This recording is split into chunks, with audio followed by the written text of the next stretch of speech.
But so sort of explain to me and the fan, we all know, if I was to say to you, okay, Corsi numbers, everybody know what a Corsi it is. It's shots at the goal, attempted shots, missed shots, blocked shots at your opponent's net versus how many the other team gets at your net while you're on the ice. That's your Corsi number. And it stands to reason if all the shot taking or attempting is going at the other way, you're a good player.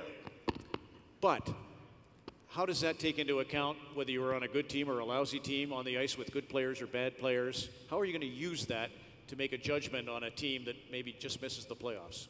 Well, you just use the relative numbers. So you're trying to figure out. I think in every case, those are more outcome-based statistics, and what we're engaged in is the process of trying to develop and turn and evolve into a team that's contending year after year, and that takes time. So we're trying to use any sort of information we can, Ron, to get to that point. And analyzing the game in deeper and different ways is part of that, and I'm excited about that.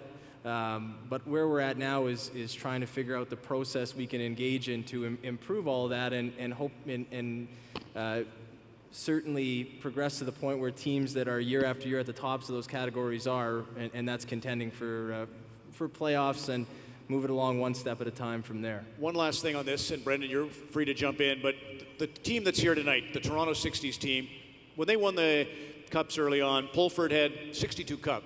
Bob Pulford had to take care of Bill Hay, big strapping guy of the Blackhawks. Ron Stewart, Bobby Hull. Dave Keon had to take care of Stan Mikita, and that left Red Kelly, Frank Mahovlich, and Bob Nevin to do all the damage. Did you use your analytics to do line matching in Sault Ste. Marie?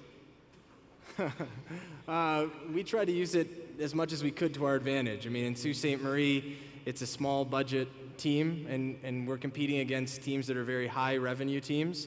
In the NHL, it's all capped, so everyone can spend up to a certain amount and no more. So you're trying to find your advantage any way you could. In Sault Ste. Marie, we were at a disadvantage because of our revenues, and we need to find other ways to be competitive. Here, everyone is spending to within relatively the same area. So we're trying to find those margins for advantage for the Leafs.